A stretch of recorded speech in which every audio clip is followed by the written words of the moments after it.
325장 찬송하십시다. 325장.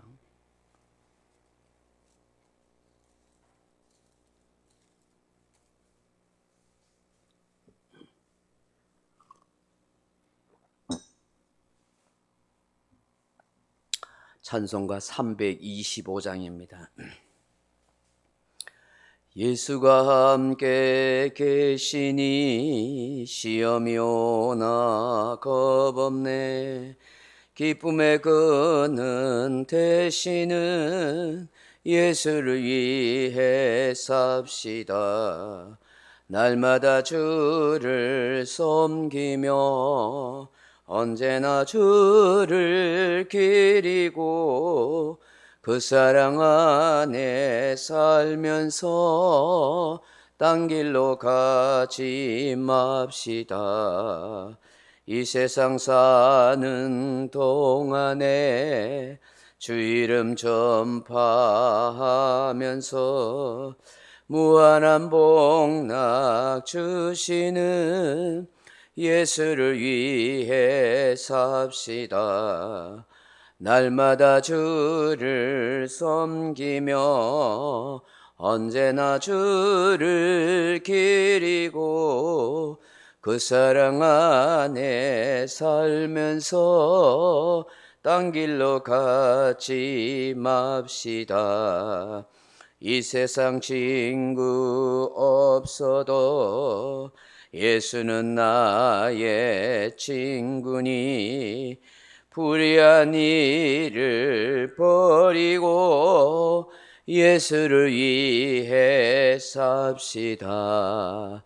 날마다 주를 섬기며 언제나 주를 기리고 그 사랑 안에 살면서 딴 길로 가지 맙시다. 주께서 심판하실 때 잘했다 칭찬하리니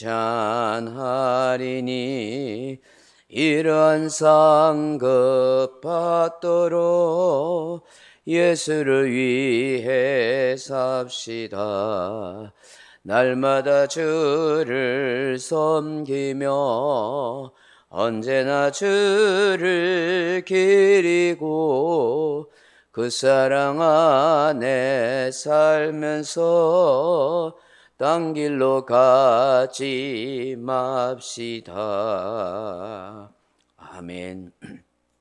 하나님 말씀 사도행전 24장 24절에서 27절 말씀까지 같이 읽어보겠습니다. 사도행전 24장 24절에서 27절 말씀입니다. 수일 후에 벨릭스가 그 안에 유대 여자 두루실라와 함께 와서 바울을 불러 그리스도 예수 믿는 도를 듣거늘 바울이 의와 절제와 장차 오는 심판을 강론하니 벨릭스가 두려워하여 대답하되 지금은 가라. 내가 틈이 있으면 너를 부르리라 하고 동시에 또 바울에게서 돈을 받을까 바라는 거로 더 자주 불러 같이 이야기하더라. 이태가 지난 후 보르기오 베스도가 벨릭스의 소임을 이어받으니 벨릭스가 유대인의 마음을 얻고자 하여 바울을 구류하여 두니라. 아멘. 사랑하는 성도 여러분, 사람에게는 기회라는 것이 있습니다. 살다 보면 인생의 호기를 만날 수 있는 기회가 있습니다. 자기 인생의 운명을 바꾸거나 성공할 수 있는 삶의 기회가 있기도 합니다. 그런데 그 기회를 사람들이 놓치는 수가 있습니다. 왜 그 기회를 놓칠까요? 욕심 때문일 수 있고 잘못된 생각이나 사고 때문일 수도 있다 하는 것입니다. 오늘 본문에 보면 이 벨릭스 총독이라는 사람이 나옵니다. 표면적으로는 바울을 굉장히 위하는 척해서 자유를 주기도 하고 편안하게 구금 생활을 하도록 합니다.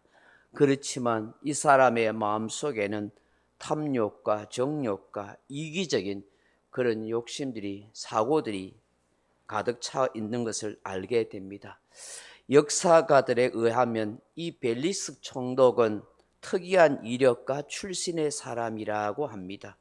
로마 황제 글라우디오와 네로의 친구였던 팔라스라 하는 사람의 동생으로 대제사장 요나단의 제청에 의해서 글라우디오 황제가 전임자 쿠마누스의 후임으로 유대의 제11대 총독으로 임명된 사람이 이 벨릭스입니다.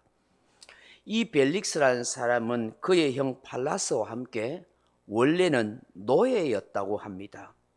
글라우디오의 황제였던 어머니 안토니아에 의해서 자유인이 되었습니다. 아마도 노예로 팔려와서 이 글라우디오의 황제의 어머니인 안토니아 그 집안에서 노예 일을 하고 있었던 것 같습니다. 그런데 잘 보였던 것 같아요. 그래서 이 노예 출신임에도 불구하고 자유인이 되었습니다. 그리고 그의 이름인 안토니오스 벨릭스다 그렇게 칭하게 되었다는 것입니다. 아마도 그 당시의 로마법은 출신이 다르고 혈족이 달라도 그 사람을 자기의 아들로 자식으로 입양을 하게 되면 그 입양된 부모의 이름을 따르고 그 입양됨으로 인해서 그 부모의 유산이나 유업을 상속으로 받을 수가 있습니다. 여러분 영화 배너를 보시면 그 유다 배너가 노예 출신이었지만 그 배 밑창에서 배를 이렇게 노를 젓다가 그 장군이 전쟁에서 패서 자살하려 할 때 이 배너가 그 장군을 살려줍니다. 그 때문에 이 유다 배너가 이 장군의 아들로 입양되어서 이라 로마의 그 장군 집의 아들로 그렇게 되고 그의 모든 재산과 지위를 상속받는 그런 일이 있는 것을 보게 됩니다. 당시 로마법은 그랬던 것입니다. 그래서 사도 바울이 이 로마서라 서신서를 보면 우리가 예수 하나님의 아들로 입양됐다, 양자되었다는 걸 강조하고 있지 않습니까? 그게 로마 시대의 문화와 법을 보고 그렇게 이야기하는 것입니다. 그래서 입양되었을 때 그 부모로부터 모든 유업과 유산을 받는 것처럼 우리가 죄인된 인생이었지만 예수 그리스도로 말미암아 하나님의 아들로 양자되었다, 입양되었다. 그래서 하늘 영광과 유업을 받는다는 것을 그렇게 복음으로 말하고 있지요. 아마 이 벨릭스 총독도 이런 노예 출신이었는데 아마 이 글라우디오 황제의 어머니 안토니아에게 잘 보여가지고 자유인이 되었고 그리고 그 집에 아마 양자로 입적이 됐던 것 같아요. 그래서 그 어머니의 안토니오스 벨릭스라 하는 그런 이름을 받은 것 같아요. 노예 출신으로서 군사권을 가진 로마 총독이 된 것은 아마 벨릭스가 유일한 사람이었다 하는 것을 알게 됩니다. 그야말로 일약스타가 된 것이죠. 입신양명한 사람이 되었던 것입니다. 그럼에도 불구하고 그는 그런 참 은혜를 누리면서 살아야 하면 참 사람이 바르고 착하게 살아야 하는데 강교하고 잔인한 수단으로 출세를 하고 악질적이고 비열하고 탐욕적인 로마의 관리였다고 합니다. 로마의 역사가인 타키투스에 의하면 그는 잔인하고 음탕하며 노예의 정신을 가진 황제의 대리권을 행사한 자라 그렇게 혹평했습니다. 교회의 역사가인 요세푸스에 의하면 그를 가리켜서 유대의 운명을 지배했던 자 중에서 가장 열악한 지배자였다 그렇게 말하기도 합니다. 어느 날 이 벨릭스 총독이 무슨 생각이 있었던지 느닷없이 자기의 유대 아내 드루실라와 함께 바울을 불러서 그리스도 예수의 도를 대해서 듣고자 했습니다.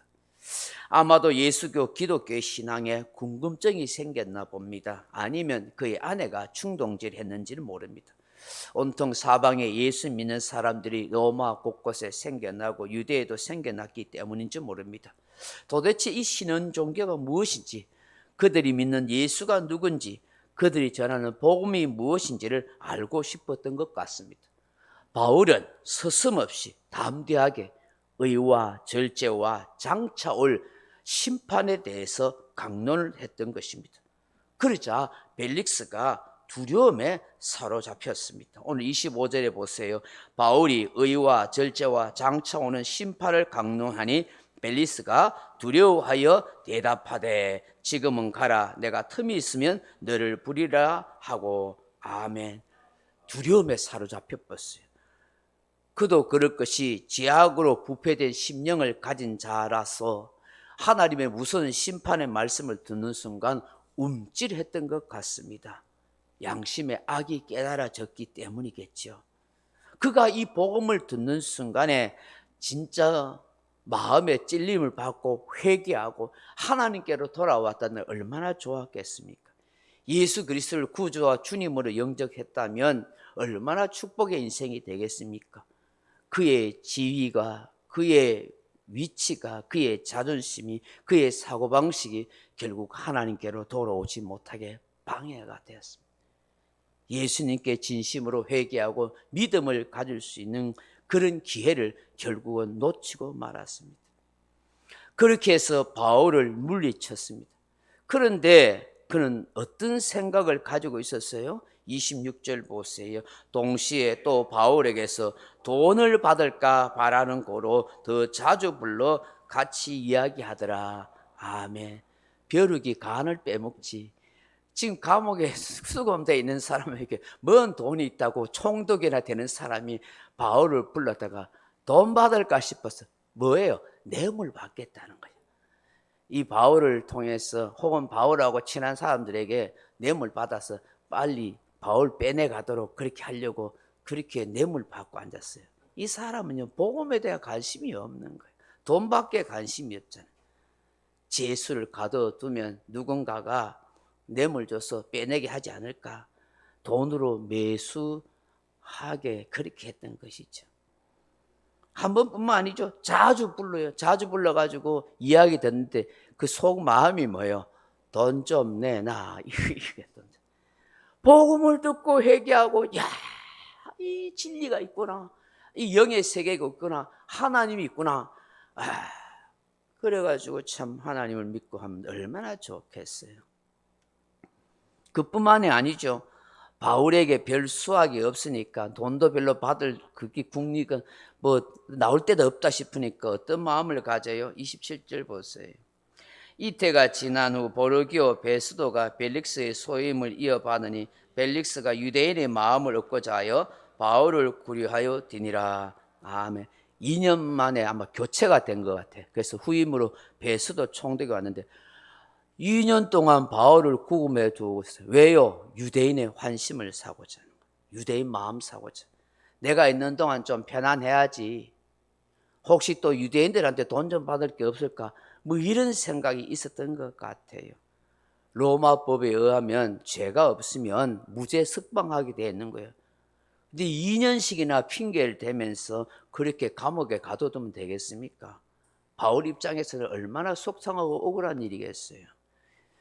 열심히 주의 복음을 위해서 선교하던 이 바울이 택도 아닌 그런 모함 때문에 2년씩이나 감옥에 가다 놨으니까 아마 저도 그렇고 여러분도 그렇고 속상하고 억울하고 정말 답답할 거예요. 이 벨릭스 총독이 바로 인간의 무지하고 어리석고 강교한 모습을 잘 보여주는 것입니다. 사랑하는 성도 여러분, 오늘 벨릭스 총독을 보면서 우리가 무엇을 생각하고 깨달아야겠습니까? 회개할 기회가 있을 때, 복음을 들었을 때, 은혜 받을 때, 구원받을 때인 줄 알고 열린 마음을 가지라 하는 것이지요. 두 번째로 돈, 재물, 욕심으로 사람을 대하거나 교제하지 말자 하는 것이죠. 세 번째는 사람 환심 사기보다는 하나님 마음에 합한 사람으로 살아가자 하는 것이죠. 이 새벽에 주시는 이 말씀을 묵상하면서 하나님의 은혜를 구하는 저와 여러분 되길 주님의 이름으로 축복합니다. 각자 기도하시다가 돌아가시기 바랍니다.